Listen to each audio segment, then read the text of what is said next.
გამარჯობა. ეთერშია გადაცემა 3 წიდან იწყება. მე მისი წამყვანი მარიამ გაბედავა ვარ. დღევანდელ გადაცემაში გადავწყვიტეთ გვესაუბრა რა განსხვავებაა მართლმადიდებლობას და კათოლიციზმს შორის. მამა კახავარ მოგესალმებით. ქრისტე აღდგა. ჭეშმარიტად აღდგა. მოგესალმებით თქვენ და ჩვენს ძვირფას მაყურებელს. მამა კახაბერ სოფლიო გახდა მომსწრე რომის პაპის გარდაცვალების. დიახ.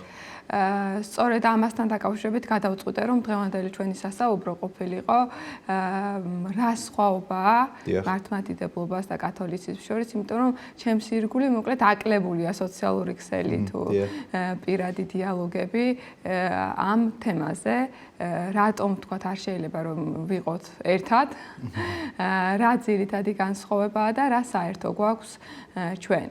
ამიტომ გადავწყვიტე რომ თქვენზე უკეთეს პასუხებს ამასთან დაკავშირებით მე მგონი ვერ მოვისმენთ და ამიტომ გადავწყვიტე რომ თქვენთან ერთად გვესაუბრა და განგვეხილა ეს თემა, რადგან საზოგადოებას აქვს კითხვები და აინტერესებს ეს თემა. გულწრფელად გეტყვით რომ მეც ნამდვილად ვფიქრობ რომ საჭიროა ამ თემაზე საუბარი, თუმცა კი უკეთესი პასუხები ალბათ სპეციალისტები, ვინც მუშაობენ უშუალოდ ამ თემაზე, მათგან სასურველი იქნებოდა მოგვესმინა, მაგრამ ზოგადი წარმოდგენა რო შეგვექმნას, მე შევეცდები ვთქვა, უთხრა ჩვენ საზოგადოებას რა განსხვავება არის ჩვენს ეკლესიებს შორის და რა ურთიერთობა შეიძლება იყოს მათთან, იმიტომ რომ მეც თქვენი არ იყოს ძალიან ბევრმა შეკითხვა დამისვა, იყო გამოგზავნული, მათ შორის სოციალურ მედიაში ვრცელდებოდა რაღაცა ესე შეიძლებოდა, ისე შეიძლებოდა. ძალიან ბევრი მიგრანტი ყავს მოგეხსენებათ კათოლიკურ ქვეყნებში, ჩვენი ქართველები ცხოვრობენ და მათაც უნდა იცოდნენ, თქვათ რა ურთიერთობაში შეიძლება იყვნენ ისინი კათოლიკე მორწმუნეებთან. უპირველეს ყოვლისა არსებობს რაღაცა ესეთი გულუბრყვილო წარმოდგენა, რომ თითქოს ჩვენ შორის განსხვავება ის არის, რომ კათოლიკე მღვდელს წვერებს არ ატარებს და მართლმადიდებელი ატარებს და მინდა გითხრათ, რომ არსებობს რაღაცა საეკლესიო ტრადიციები და ამ ტრადიციების გამო არ ხდება ხოლმე ეკლესიის გაყოფა. ეს არის წმინდა დოგმატური საკითხები, რომელ დოგმატებზეც არის დაფუძნებული და დამყარებული ჩვენი სწავლება. ეს 1054 წელს მოხდა ოფიციალურად, როდესაც ესე თარიღი დადგა, რომ 1054 წელი, როდესაც თქვა გაიყო დასავლეთის და აღმოსავლეთის ეკლესია. მოდი ესეც ვთქვათ, რომ იცოდეს ჩვენმა საზოგადოებამ, ჩვენ კათოლიკურს, რასაც უწოდებთ, პირობითად უწოდებთ მას კათოლიკურს და სინამდვილეში მას დასავლეთის ეკლესია ქვია და მართლმადიდებლური, რასაც უწოდებთ, მას აღმოსავლეთის ეკლესია ქვია. თუმცა კი ეს მთლად ასე არ არის, იმიტომ რომ ჩვენ მრწამსში როგორ ვამბობთ, რომელი იტყო და წინასწარმეტყველთა მიერ სულიწმინდის შესახებ არის საუბარი, ეს ბოლო სტრიქონებია გახსოვთ, რომელი იტყო და წინასწარმეტყველთა მიერ, ანუ სულიწმინდა ერთი წმინდა კათოლიკე და სამოციქულო ეკლესია. კათოლიკებს ჩვენ საკუთარ თავს უწოდებთ, იმიტომ რომ კათოლიკეობა საყოველთაობას ნიშნავს. ისევე როგორც კათოლიკე მორწმუნე თავის თავს მართლმადიდებელსაც უწოდებს, იმიტომ რომ მას თავის წარმოდგენაში თქვათ ესე აქვს რომ ის მართალ სარწმუნოებაში იმყოფება.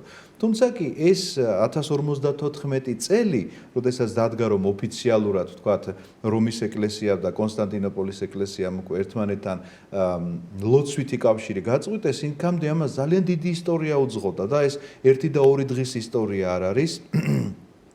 იყო პოლიტიკური დაპირისპირება, იყო რაღაცა რელიგიურ საკითხებზე მსჯელობა, მაგრამ ესე ეკლესია ერთი ხელის მოსმით არ წყვეტს მსგავს საკითხებს, რომ ვიღაცას ესე იგი მოიკვეთავს და მორჩა იმას ლოცვაში აღარ იხსენიებს, ამას რაღაცა გარკვეული პერიოდები დასჭირდა. ამ განსხვავების შესახებაც მე მოვახსენებ ჩვენს მაყურებელს, რა განსხვავებაა გარდა იმ ტრადიციებისა, რომელიც უკვე ღიმილის მომგვრელად ესე იგი შეიძლება ისმოდეს, რომ რაღაცა თითქოს წვერის ტარების გამო არის ეს განსხვავება, არის დოგმატური განსხვავებები, როგორც მოგახსენეთ და ეს უპირველეს ყოვლისა უკავშირდება პაპის პრიმატს. იმიტომ ვიწყებ აქედან, იმიტომ რომ შეიძლება ვიღაცამ თქვას, რომ არა, სულიწმინდის გამომავლობის შესახებ მთავარი თემა არის და ეს დოგმატური რაღაცა ისეთი საკითხია, რომ აქედან უნდა დაიწყოს ადამიანმა მსჯელობა, მაგრამ მე მაინც პაპის პრიმატიდან დავიწყებდი ამ საკითხზე საუბარს გამომდინარე იქედან, რომ პაპს აქვს მათი წარმოდგენით ესეთი უფლება, როდესაც ის კათედრაზე ქადაგებს, რომ ის არის უცდომელი, არა უცოდველი, არამედ უცდომელი. ანუ მისი ქადაგება არ შეიძლება რაიმე შეცდომას შეიცავდეს და შესაბამისად მან შეიძლება რაღაცა დოგმატური მოძღვრება გადმოსცეს დოგმატური მოძღვრების საერთოდ განვითარების ესეთი სწავლებაც აქვს, რომ შეიძლება განავითარონ მათ დოგმატური მოძღვრება, რაც მართლმადიდებლური სარწმუნოებაში, ანუ აღმოსავლეთის ეკლესიაში აბსოლუტურად მიუღებელი ცნება, აბსოლუტურად მიუღებელი ტერმინია, იმიტომ რომ დოგმატის შესახებ ჩვენ შეიძლება ვიძლეოდეთ განმარტებას, მაგრამ არავითარ შემთხვევაში განვითარებას, რომ თითქოს რაღაცა ახალი დოგმატის შემოტანა ჩვენ შეგვეძლოს. ასე რომ ეს უპირველესი განსხვავება, რითიც დაიწყო საერთოდ მსჯელობა ამ ორი ეკლესიის განსხვავების შესახებ, მე ვფიქრობ, რომ პაპის პრიმატი უნდა ყოფილიყო, იმიტომ რომ მან გამოაცხადა თავისი თავი როგორც ქრისტეს ნაცვალი ამ ქვეყანად, ქრისტეს მოადგილე, პირდაპირ ასე ეწოდება მას და რაც მთავარია რაღაც ესეთი სწავლებაში შემოვიდა, რომ თითქოს პეტრე მოციქული, რომლის მიერაც დაარსდა რომის საყდარი, აღემატებოდა მადლისმიერად სხვა მოციქულებს. ამ ნაწილში ისინი ხო არ მიუთითებენ, თქვათ, სახარებიდან იმ ნაწილს, სადაც ეუბნება, რომ აღვაშენებ ტაძარს და ბჭენი ჯოჯოხეთისანი რა თქმა უნდა, აი რაღაც აქედან გამომდინარეობენ და შეიძლება ეს მითითებაც იქნას გამოყენებული იმის გასამართლებლად, რომ თითქოს პეტრე მოციქული აღმატებულია, მაგრამ საქმე რაში არის, იცით, რომ სახარებაში სადაც ეს წერია, გავიხსენოთ მოდით ეს ამბავი და ძალიან საინტერესო ამბავია, რომ პეტრე მოციქული არის, რომელიც ამ პასუხს იძლევა და ჯერ მაცხოვარი კითხულობს, რომ აი ვინ მგონი ვარ საზოგადოებას და ეუბნებიან ზოგს იოანეს, ზოგს ისაიას, ასე შემდგომ, წინასწარმეტყველი ერთ-ერთი ელია ასე პასუხობენ და თქვენ ვინ გონი ვართ დასვამს კითხვას და პეტრე ამბობს, რომ შენ ხარ ძე ღვთისა. აღიარება პეტრესი, მოკლედ, რომელსაც ის ამბობს, რომ შენ ხარ ძე ღვთისა, ამის გამო ეუბნება მას მაცხოვარი, რომ შენ ხარ კლდე და ამ კლდესაზე და აღვაშენებ ეკლესიას. ოღონდ რაზე არის საუბარი? პეტრეზე კი არ არის საუბარი. ამ აღიარებაზე არის საუბარი. იმიტომ რომ ჩვენ თუ გავაგრძელებთ ამ ტექსტის კითხვას, შორს წასვლა კი არ დაგვჭირდება. იქვე მაცხოვარი იწყებს ქადაგებას, პეტრეს ხომ უთხრა ეს სიტყვები, შენ ხარ კლდე და ამ კლდეზე აღვაშენებს ეკლესიას, რომელსაც ბჭენი ჯოჯოხეთისანი ვერ მოერევიან და ამის შემდგომ ამბობს, მე ახლა იერუსალიმში უნდა ავიდე, სადაც მოხდება ჩემი შეპყრობა, უკიდურესი შეურაცხყოფა, წამება, სიკვდილი, ჯვარცმა, აღდგომა. და პეტრე ეუბნება, არ გააკეთო ეს. იმიტომ რომ რაღაც, ესე იგი, შემოვიდა მასში შეცოდების გზნობა, რომ ეხლა ესეთი რამ უნდა დაემართოს და არ გააკეთო ეს ეუბნება და რას პასუხობს მაცხოვარი? განვედ ჩემგან სატანა. ანუ აქ რომ პიროვნებაზე იყოს საუბარი, პეტრეს პიროვნებაზე, ამ წუთში კლდე არის სარწმუნოებისა და ამ წუთში სატანა განვედ ჩემგანო მაცხოვარი მას მიმართავს. ამიტომაც აქ არ არის პიროვნებაზე საუბარი. ჩვენ არ ვამბობთ არასდროს, რომ პიროვნება შეიძლება შეუცდომელი იყოს. არასდროს მართლმადიდებლობის არც ერთი გადაწყვეტილება აღმოსავლეთის ეკლესიის ერთი პიროვნების მიერ არ მომხდარა. ეს იყო ყოველთვის კრებსითად დამტკიცებული. შეიძლება საღვთისმეტყველო აზრი იყო გამოთქმული სხვადასხვა წმინდა მამის მიერ და ამ საღვთისმეტყველო აზრის დასამტკიცებლად აუცილებლად კრება იყო საჭირო. ამისთვის ჩვენ გვაქვს 7 მსოფლიო საეკლესიო კრება და ამ კრებაზეა დაყრდნობილი მთელი ეს სწავლება, რომელის შესახებაც ჩვენ თუნდაც დღევანდელ გადაცემაში ვსაუბრობთ. განსხვავებით დასავლეთის ეკლესიისა, ანუ კათოლიკური ეკლესიისა, რომელთაც არაერთი კრება მოიწვიეს ამ გაყოფის შემდგომ 1054 წლის შემდგომ, მათ შორის ბოლო ამ საუკუნეებში, ჩვენს უახლოეს პერიოდში და ეს მსოფლიო საეკლესიო კრებები, რა თქმა უნდა, ღებულობდნენ ისეთ გადაწყვეტილებას, რომელმაც კიდევ უფრო ღრმა ნაპრალი გააჩინა ჩვენ შორის. თუ კი ვამბობთ, რომ 1054 წელს ეს გაყოფა ჯერ კიდევ ისეთი გაყოფა იყო, რომ შესაძლებელი იყო მისი შველა, რაც დრო გადის, მით უფრო დიდი და დიდი ნაპრალი ჩნდება. ჩვენ ამით იმას კი არ ვამბობთ, რომ კათოლიკებთან რაღაცა ყოველგვარი ურთიერთობა ავიგრძალეთ ევქარისტიული ურთიერთობა, იმიტომ რომ ამ გაყოფის შედეგად ჩვენ დოგმატური ისეთი სხვაობა გვაქვს, რომ ფიზიკურად შეუძლებელია ჩვენ ერთობლივი მსახურება შევასრულოთ. შეუძლებელია, რადგანაც მათ მრწამში ჩაამატეს, რომ სულიწმინდა უფალი გამოდის მამისგან და ძისგან. ფილიოკვე, ესე ჟღერს ეს მათ ენაზე, ფილიოკვე სწორედ ამას დაძისგან გამოსვლასაც ნიშნავს, რაც ჩვენთვის პირდაპირ დარღვევა იყო, იმიტომ რომ მრწამსში რაიმე სიტყვის ჩამატებას ანათემა ახლავს თან და ეს დადგენილი იყო მეორე მესამე მსოფლიო საეკლესიო კრებაზე, თუმცა ისინი ამბობენ, რომ პირველი მსოფლიო საეკლესიო კრებამ რაც მიიღო, ის მერე შეავსო მრწამს გულისხმობ მრწამსის ტექსტს მეორე მსოფლიო საეკლესიო კრებამ, მაგრამ ჩვენ აქვე ვამბობთ, რომ პირველმა მსოფლიო საეკლესიო კრებამ მრწამსის ტექსტი რაც მიიღო, მას არ მოყოლია, თქვათ, ანათემირება, რომ ვინც რაიმეს დაამატებს ან არ დაამატებს. მეორემ რომ შეავსო, მოდით განმარტებისთვის ვთქვათ, რას ნიშნავს ეს შევსება, რომ პირველი მსოფლიო საეკლესიო კრებამ მიეძღვნა სწავლებას იესო ქრისტეს ღმერთობის შესახებ, ამიტომაც ტექსტი მთავრდებოდა იქ, სადაც იწყება დღეს დასული წმინდა უფალი, რომელი მამისაგან გამოვალს, ვინც იცის მრწამსი, იმისთვის ეს ადვილი გასაგები იქნება და მესამე მსოფლიო საეკლესიო კრებაზე სული წმინდის შესახებ სწავლებით შეივსო მრწამსი და აი ეს ტექსტი ესე გაგრძელდა დასული წმინდა უფალი, რომელი მამისაგან გამოვალს, მამისათანა და ძისათანა თაყვანის იცემების და იდიდების. აი ამ კრებას სწორედ მოყვა ანათემირება, რომ ვინც ამ ტექსტში ცვლილება შეიტანოს, ან მიმატებით, ან გამოკლებით. შესაბამისად, მათი შეტანილი უკვე ეს ცვლილება ჩვენი მხრიდან ანათემირებული. ისევე როგორც მათი მხრიდან ანათემირებულია ყველა ის სასულიერო პირი, რომელიც არ ემორჩილება რომის პაპს.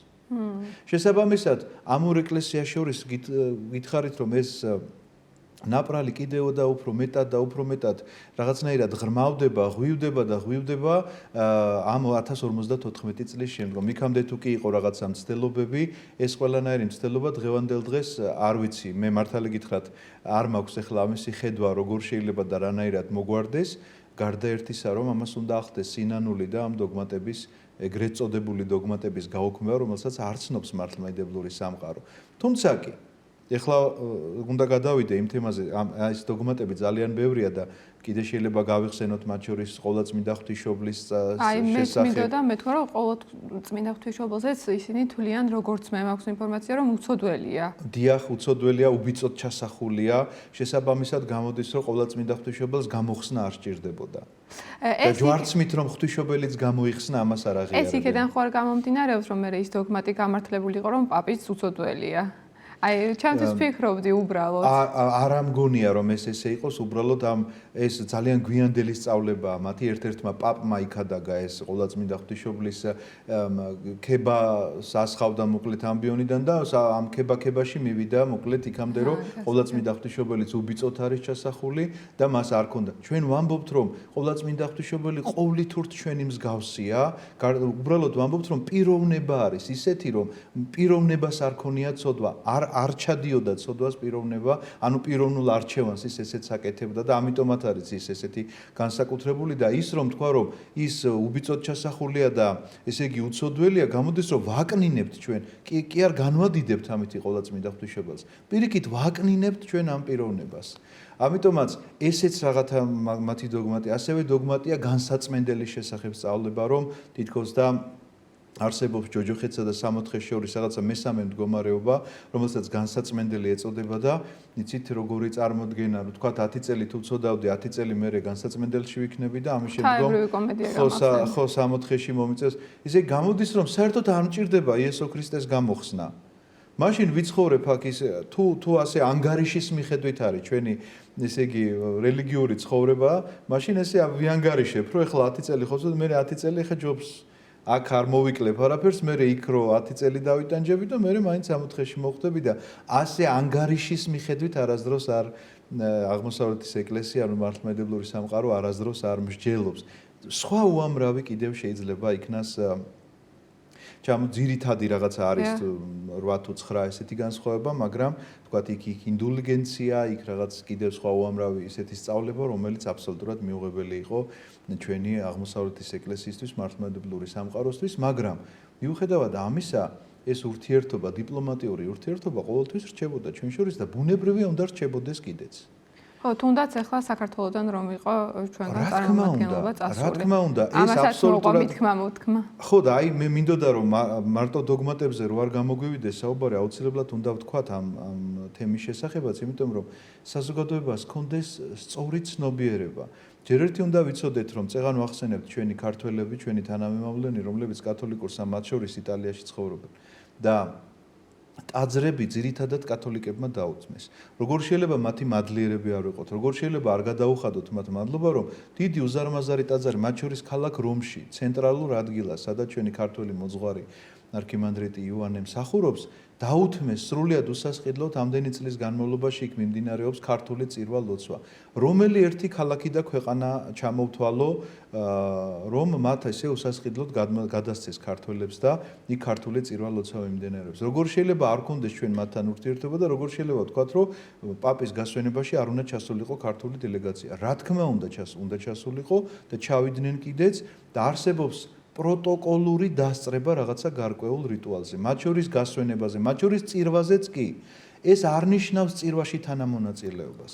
წირვაში თანამონაწილეობა ნიშნავს იმას, რომ მე მათთან ერთად შევიმოსავ სამღვდელო შესამოსელს, დავდგები და ვეზიარები იმათ წირვაზე. ეს არის თანამონაწილეობა, მაგრამ როდესაც მე პროტოკოლურად ჩემი ადგილი გამოყოფილია სპეციალურად სახელი და გვარი აწერია, რომ იქ უნდა დაჯდეს კახაბერ გოგოტიშვილი, მაგრამ ისინი თავიანთ მსახურებას ასრულებენ, ეს ელემენტარული ეთიკა, ნორმა არის, რომ მე მშვიდად წყნარად ვუყურებ, თვალს ვადევნებ მათი მსახურების იმიტომ რომ ეს იმ გასვენების შემადგენელი ნაწილია და მე პროტოკოლურად, რა თქმა უნდა, თანამონაწილეობას ვღებულობ ამ წუხარებაში, იმიტომ რომ მათ დაკარგეს არა მარტო ეკლესიის მეთაური, არამედ სახელმწიფოს მეთაურიც არის ის ადამიანი, მათი ამ კანონმდებლობის მიხედვით ეს ასე ითვლება, ვატიკანი სახელმწიფოა და მეთაურია ეს ადამიანი და მის თქვათ გასვენებაში ვიღებ მონაწილეობას. ამიტომაც ესეთი რადიკალიზმი, რომელიც ახასიათებს საზოგადოებას და აი ვინც იქ ჩავიდა დამნაშავე, ან არ უნდა წასულიყო, ან რაღაცა ურთიერთობა არ უნდა გქონდეს, ან გამარჯობა, როგორ გეკადრებათ, რას ამბობთ? პირიქით, ჩვენ მთელ მსოფლიოსთან გვაქვს ესეთი ურთიერთობა, არა მარტო კათოლიკურ ეკლესიასთან, არამედ საერთოდ ქრისტიანულ თემს რომ არ წარმოადგენენ, მათ შორის შეიძლება იყვნენ აღმოსავლური რაღაცა რელიგიების წარმომადგენლები, მათ შორის მუსულმანური ეკლესიის გაცრავად სარწმუნოების წარმომადგენლები, იუდაიზმის ესე იგი მორწმუნეები. აქედან გამომდინარე, ჩვენ ახლა ჩავიკეტოთ და არავის ხელს არ ჩამოვართმევთ, იმიტომ რომ გვეშინია რაღაცნაირად რელიგია არ გადამდები ვირუსივით არ შეგვეყაროს, ესე იგი რაიმე შეცდომაში არ შევიდეთ. ეს არ შეიძლება, ეს დანაშაულია და საზოგადოებას ჩვენს თანამემამულეებს ძალიან ვთხოვთ, რომ ამის გამო შეურაცხყოფას ნურავის მიაყენებენ. იმიტომ რომ ეხლა როგორ ვიღაცა დაждდა და წერდა, რომ ახლა იქ ჩასვლა იყო დანაშაული და როგორ ფიქრობთ ახლა ჩვენი უმაღლესი იერარქიის წარმომადგენლები, ერთი მღვდელმთავარი იყო, ერთი პროტოპრესვიტერი ჩვენი ეკლესიისა, ჩავიდნენ და მათ არ იციან ეს წესები და ახლა ვიღაცა მიცის სადღაც დამჯდარა კომპიუტერთან და კრებს ამ ტექსტს, არ მინდა რაღაც მესმის შეურაცხყოფილად იგრძნოს ვინმე თავი, მაგრამ როგორ ახლა ჩვენ არ ვკითხულობთ ამ წესებს და კანონებს და არ ვიცით რას ნიშნავს პროტოკოლი, ეთიკა, მოქცევა, ურთიერთობა, არ ვიცით და თქვენ ახლა ამაზე მიგვითითებთ, მე ვფიქრობ, რომ ეს არასწორია ნამდვილად და მე ვფიქრობ, რომ თუ ამ ადამიანს მოძღვარი ყავს, ვინც მსგავს რაღაცებს, აუცილებლად უნდა მივიდეს თავის მოძღვართან, შენდობა ითხოვოს და კარგად გაერკვეს სიტუაციაში, იმიტომ რომ ჩვენ ხო ვამბობთ, რომ ჩვენ შორის არსებობს ესეთი დოგმატური სხვაობა, რის გამოც ჩვენ არ გვაქვს ევქარისტიული კავშირი, ანუ თანაზიარებაში არ შევდივართ, მაგრამ ისინი ჩვენი დები და ძმები არიან, ისევე როგორც არაქრისტიანული თემის წარმომადგენლები, რომლებსაც ჩვენ დებს და ძმებს უწოდებთ. თანამოქალაქეები გვყავს უამრავი.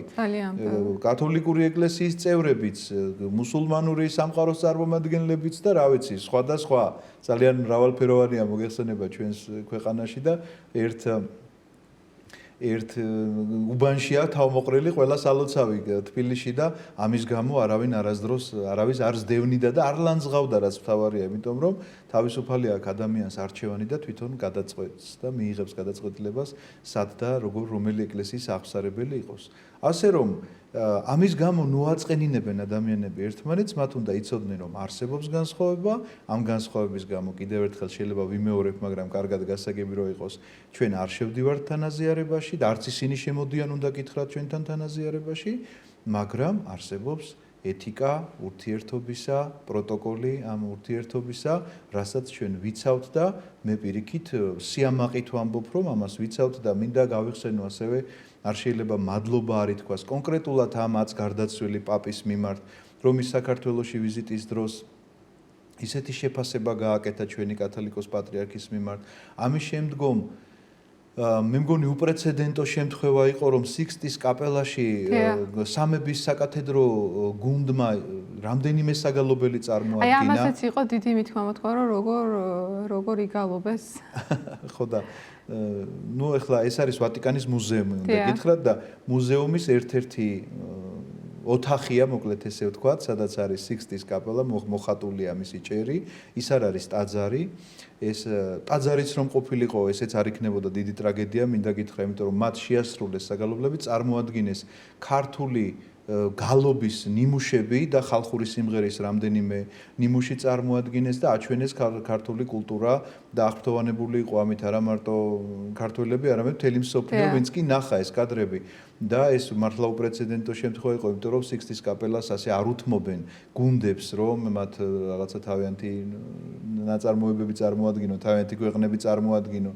შესაბამისად ეს ჩვენთვის დიდი პატევი იყო და როგორ შეიძლება არ ვემადლიერებოდეთ იმ ტაძრებისთვის, რომლებიც უკვე ვახსენე და არ ვემადლიერებოდეთ აი ამ დიპლომატიური ურთიერთობისთვის, რომ ჩვენ ძალიან ცივილიზებული და ესეთი რაღაცნაირად ადამიანური ურთიერთობები გვაქვს და ამის გამო ესე იგი რაღაცა რელიგიური შუღლი და დაპირისპირება ისედაც საკმაო გვაქვს და გულისხმობ ამ საკმაოში გულისხმობ რომ რაღაცნაირად ერთმანეთთან აზრის გამოთქმის საშუალებას ხშირად არ ვაძლევთ ჩვენ ადამიანს. აი განსაკუთრებულად ეს სოციალურ ქსელებში იგრძნობა თუ კი ამას გადახედავს ადამიანი, მე ვცდილობ რომ არ შევიდე და არავითარ შემთხვევაში იმასაც ვცდილობ აქვე გეტყვით რომ არავითარ შემთხვევაში სოციალურ ქსელში ვინმესთან კამათი გავმართო, იმიტომ რომ ეს იწვევს ძალიან დიდ წინააღმდეგობას და ადამიანს რაღაცაში რომ ყოველთვის თუ რაიმე შეკითხოთ ვეუბნები იქნებ მობრძანდეთ ტაძარში და აქ ვისაუბროთ. საჯაროდ ეს მიმოწერა იქ რაღაცა ყოველთვის ჩდება რომ გინდა რომ თავი გამოიჩინო ახლა და შენი სიმართლე დაამტკიცო და ხანდახან ამ სიმართლის მტკიცების გამო ვეღარც კი გრძნობ როგორ გადადიხარ ადამიანის შეურაცხყოფაზე და ეს უკვე საშინელ ცოდვაში გაგდებს ადამიანს როგორი მართალიც არ უნდა იყო როგორც არ უნდა ცდილობდე აი ამ სიწმინდის შენახვას და დამტკიცებას რომ თითქოს ახლა ჩვენ ესეთი მართლმადიდებლები ვართ და იქ წასვლა არ შეიძლებოდა და ამის გამო ვიღაცას გავლანძღავ უკვე დამნაშავე ვარ. მართლაც რომ არ შეძლებულიყო იქ წასვლა, უკვე დამნაშავე ვარ. ამიტომ ეს გაითვალისწინოს უნდა ჩვენმა მსვენელმა ნამდვილად. მამა კახოპერა იქ ისმენდით და თქვენ ახსენეთ რომ მთავარი დოგმატური განსხვავებები არის ჩვენ შორის. აი შესაძლოა და ხშირად მსმენია მე თქვათ ახალგაზრდებისგან და ამიტომ თავისუფლებას ვიწევ რომ ეს შეკითხვა დავსვა. აი დოგმატური სწავლებაც ხო თავის დროზე საეკლესიო კრებების დროს შემუშავებულია სასულიერო პირებისგან თუ ღვთისმეტყველებისგან. იქნებ მოძველდა ეს დოგმატური სწავლებები და გადახედვა საჭიროებს და ისიც ხო ჩვეულებრივი ადამიანების მიერ არის შემუშავებული და იქნებ მოვიდა დრო იმის რომ ეხლა შეიცვალოს თქვათ შეიკრიბონ სამღვდელოების წარმომადგენლები და შეიმუშაონ ახალი დოგმატური სწავლებები, თუნდაც ისე როგორც ამას კათოლიკები აკეთებენ. დიახ, ნამდვილად ვფიქრობ, რომ საჭიროებო საკითხია ეს, რადგანაც ეს ბრალდება ხშირად ისმის მართლმადიდებელი ეკლესიის მიმართ, რომ თითქოს ის რაღაცა ჩამორჩა დროს. მინდა გითხრათ, რომ ჩვენთან ძალიან მკაცრად არის ეს განსაზღვრული. და განსაზღვრულია იმიტომ, რომ ჩვენ დოგმატს ვეძახით მხოლოდ იმ საკითხს, რომელიც საღვთო გამოცხადებით იქნა ჩვენთვის გაცხადებული. ან წმინდა წერილში არის ეს გაცხადებული, ან კიდევ რაღაც საღვთო გამოცხადება მიეცა რაღაცა გარკვეულ ესე იგი ეკლესიას, რომელიც მე მსოფლიო საეკლესიო კრებაზე იქნა გატანილი და დადგენილი. რატომ ვთქვი, რომ ჩვენთან არ ხდება დოგმატის განვითარება? რომ თითქოს რაღაცნაირად დოგმატის რაღაცა ნაწილი ვიცოდით და ახლა განვავითარებთ ახლა ამას უფრო და რაღაცნაირად შეიძლება განმარტოთ და განმარტების მეთოდისთვის თქვა გამოვიყენო თანამედროვე რაღაცა ტერმინოლოგია, ლექსიკა, რაც არ არსებობდა თქვა მე-5 საუკუნეში და თქვა 21 საუკუნეში უფრო მეტად მაქვს ამისი საშუალება და რაღაცნაირად უფრო ადამიანის გონებასთან ახლოს რომ მივიდეს, ამის გამო ეს მეთოდები გამოვიყენო, მაგრამ ეს არანაირად არ ნიშნავს იმას, რომ მე დოგმატ შევცვლი. იმიტომ რომ უცვალებელია თვითონ ღმერთი. და თუ კი ვამბობ რომ ყოვლადწმინდა სამება არის მამა, ძე და სული წმინდა, არა სამი ღმერთი, არამედ ერთი ღმერთი და სამპიროვანი და ამის განსამარტებლად მე შეიძლება რაღაცა ვთქვათ მე-5 საუკუნეში არ ვიცოდი, მაგრამ დღეს თანამედროვე მაგალითი სხვანაირად მოვიხმო. რომ ვთქვათ ხატებადა მსგავსება გააჩნია ადამიანს და ეს ხატებადა მსგავსება თუნდაც იმაში ვლინდება ძალიან პირობითად, მაგრამ იმაში ვლინდება რომ არსებობს ვთქვათ გონება, რომელ გონებაშიც წარმოიშვება აზრი, ანუ იბადება აზრი, მაგრამ გონება არის ესე იგი საწყისი ამ ყოველივესი და ამერე ეს აზრი რო გამოითქვას ამისთვის საჭიროა რომ თქვათ ადამიანმა ფილტვებიდან ჰაერი უნდა გამოიყენოს ამისთვის სწორედ ესეთი შედარება იოანე დამასკელთან ჩვენ შეიძლება გვხვდებოდეს მაგრამ ეს არ ნიშნავს ზუსტ განმარტებას ყოვლადწმინდა სამებისა მაგრამ მიახლოებითად რომ წარმოიდგინოს ადამიანმა შეიძლება ასეთი განმარტება მოვიყვანო და დღევანდელ დღესაც განუმარტო ეს ადამიანს მაგრამ ეს არ ნიშნავს რომ მე დოგმაც ვავითარებ ეს არ ნიშნავს იმას, რომ დოგმაც ახლა ყოვლადწმინდა სამებში რაღაცას ან შევმატებ, ან მოვაკლებ. Პირიქით ვამბობ, რომ ეს არის ძალიან პირობითი შედარება, ზუსტად ასე არ უნდა წარმოიდგინოთ, იმიტომ რომ ეს ყველაფერი ჩემთან დროში აღესრულებოდა. იქ შეუძლებელია დროში აღესრულებოდეს. ამიტომ თუ კი გონება არის მიზეზი და იბადება მასში აზრი და გამოითქმის, ახლა შეიძლება ესე ვთქვა, რომ აი მამა არის მიზეზი და იბადება მისგან ძე. ოღონდ ეს დაბადება კვლავ ამ ქვეყნიურს არ უნდა დაუკავშიროთ უბრალოდ აი ამის პარალელურად ეხლა შეკითხვა შეიძლება სხვა რამე იყო მაგრამ უბრალოდ დოგმატის განმარტების მიზნით ვამბობ ამას ისევე როგორც წეღან ვამბობდით ჩვენ განსხვავებას ამ დოგმატის შესახებ მათ ჩაამატეს რომ ძისგანაც გამოდის და ერთ-ერთ სწავლებას ეფუძნებიან სადაც ვამბობთ რომ ძის საშუალებით გამოდის მამისგან, იმიტომ რომ როგორც ვთქვათ ჩვენგან ამოსულ სიტყვას რაღაცა ჰაერი ჭირდება რომ აი ეს არის საშუალება და არა ის რომ ძისგან გამოდის. ანუ რომ დაიბადა ჩემს გონებაში აზრი, ვთქვათ ეს აზრი გამოდის ჰაერის საშუალებით და არა თვითონ აზრის საშუალებით გამოდის. შესაბამისად, არ ვიცი რამდენად გასაგებად და დასატევნად ადამიანთათვის გამოვთქვი ახლა მე ეს ყველაფერი როგორც მინდოდა მეთქვა, მაგრამ აი ეს ჩამატებაც თვითონ იგივე ყოვლადწმინდა ღვთისმშობლის შესახებ დოგმაზე, როდესაც ვლაპარაკობდით, რატომ ხდება, იცით, რომ ადამიანს ჩვენ ძალიან კაცრი რაღაცა არც უნდა მიემატოს და არც უნდა გამოაკლდეს ამ ყველაფერს და როგორც კი თუნდაც კარგი განზრახვით რაღაცის ჩამატებას იწყებ, აუცილებლად ცუდ შედეგს ღებულობთ. და ამისი დასტური გახლავთ სწორედ დასავლეთის ეკლესიაში მომხდარი ერთი ფაქტი. საიდან მიიღეს მათ ეს დოგმატი, რომ ძისგანაც გამოდის. როდესაც მსჯელობა იყო პირველ მსოფლიო საეკლესიო კრებაზე შემდგომში უკვე მეორე მესამეზე გრძელდებოდა რომ პირველი საეკლესიო კრების განაჩენს აზუსტებდნენ და ამბობდნენ რომ ეს უცვალებელი კანონია აქ იყო ქრისტეს ღმერთობის შესახებ ლაპარაკი იმდენად დიდი მონდომება გაჩნდა რომ ქრისტეს ღმერთობა დაემტკიცებინათ რომ ის მამის თანასწორია ამ თანასწორობისთვის ხაზი გაესვათ როგორც გარდამოცემიდან ეკლესიის ისტორიიდან ვიცით პირველად ესპანეთის ეკლესიებში გაჩნდა ეს აზრი, რომ მოდი ძისგანაც გამოდის ეს ჩავამატოთ, რომ მამის თანასწორად იქნას აღქმული საზოგადოებაში და ეს ჩანამატი უკვე დანაშაული იყო. მაგრამ განზრახვა ცუდი კი არ იყო. განზრახვა კარგი იყო, რომ საზოგადოებისთვის დაემტკიცებინათ, რომ მამა და ძე ნამდვილად ერთი ღმერთია და არა ვთქვათ რაღაცა მამა მეტი და ძე უფრო ნაკლები და ასე შემდგომ და ამის დასამტკიცებლად იყო ისევე როგორც ყოვლადწმინდა ღვთისმშობლის განდიდების მიზნით ითქვა ეს, მაგრამ განდიდების ნაცვლად პირიქით დაკნინება გამოდის ეს, იმიტომ რომ კიდევ ერთხელ ჩვენ ვამბობთ რომ ის ყოვლითურთ ჩვენ მასაც ჭირდებოდა გამოხსნა და ჯვარცმის ესე იგი მისტერიით აი ამ სისხლით ქრისტეს სისხლით ისიც იქნა გამოხსნილი ამას ამბობს მართლმადიდებლური ეკლესიის დოგმატი რომ ყოვლადწმინდა ღვთისმშობელს ეს ჭირდებოდა და აქ თუ კი ვიტყვით რომ მას ეს არ ჭირდებოდა კი არა ესე იგი განვადიდებთ თითქოს დავაკნინებთ მის ადამიანურ ბუნებას და გარდა ამისა ქრისტეს ჯვარცმასაც ეკარგება შინაარსი თითქოს დიახ ხო იმ განსაწმენდელის მიხედვით თითქოს საერთოდ ჯვარცმას ეკარგება შინაარსი.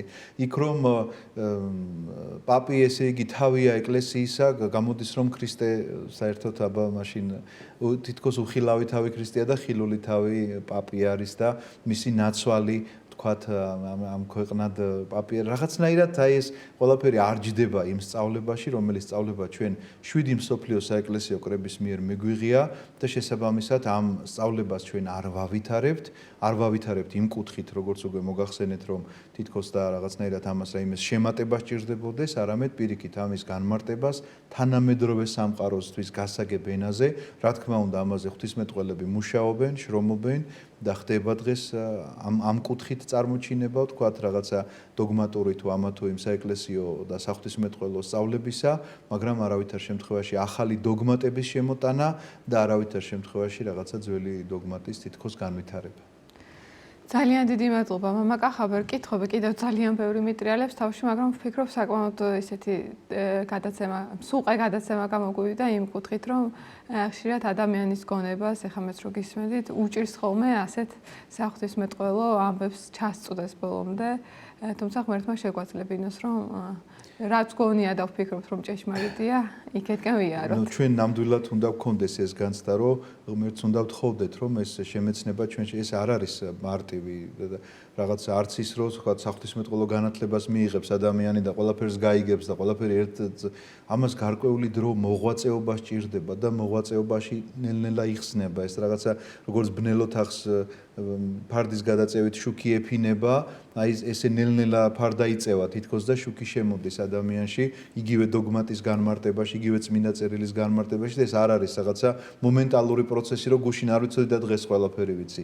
ნელ-ნელა გახსნადი პროცესი არის ეს. ამასაც დოზირებულად ჭირდება მიიღება ჩვეულებრივი მკითხველის მხრიდან ან მისთვის ვისაც შეკითხვები აქვს, იმიტომ რომ ჩემი თავი დამიჭერია ხოლმე, რომ რაღაც შეკითხვაზე პასუხისძიებაში მე ახალი შეკითხვა წამოსულა და მე ეს ისეთი დაუსრულებელია, რომ თითქოს ადამიანური ეჭვები ადამიანს გიპყრობს მაინც და ამიტომ ვფიქრობ, რომ საჭირო არის სწორედ მოძღვრებთან ერთად რაღაცნაირად დოზირებულად კომპეტენტურ ან წმინდა წერილის მცოდნე ან განმარტებელ ლიტერატურას ვთქვათ, ვინც ვიცით ხა ჩვენი უძველესი მამები, ბასილი დიდი, იოანე ოქროპირი და ასე შემდგომ ან მათ უნდა მივმართოთ, ან თუ მათ არ მიგვიწვდება ამ ლიტერატურაზე ხელი მოძღვართან, რომელიც მიგვითითებს, ან გვეტყვის, ან განგვიმარტავს, ესე იგი თუ როგორ უნდა გვესმოდეს ესა თუ ის საკითხი, იმიტომ რომ ჩვენი ადამიანური გონება ლოგიკას ექვემდებარება და გვინდა რომ ამ ლოგიკაში მოვაქციოთ საღვთო სამართალის, ჯული, კანონი, აბსოლუტურად ყველაფერი, იმიტომ რომ